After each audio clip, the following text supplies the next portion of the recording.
hizo es extraordinario. Estoy asombrado y admirado de que hubiera resistido. Grité cuando le hacían preguntas diagnósticas para saber si estaba bien, pero me sentí impotente e inútil y muy asustado.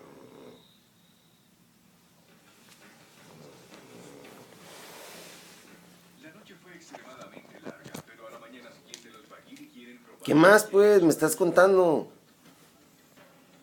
Yo imaginé que iba a estar eso, güey. Pues me estás platicando, pues termina de platicar. Dije, ya terminé, cabrón. Entonces no me escucho, güey.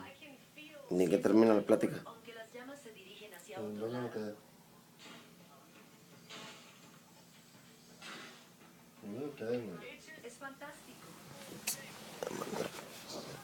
Muy bien. Eso es.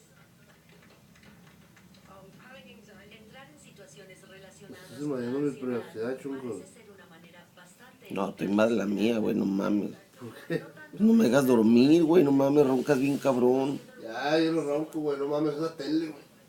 ¿Qué estás viendo?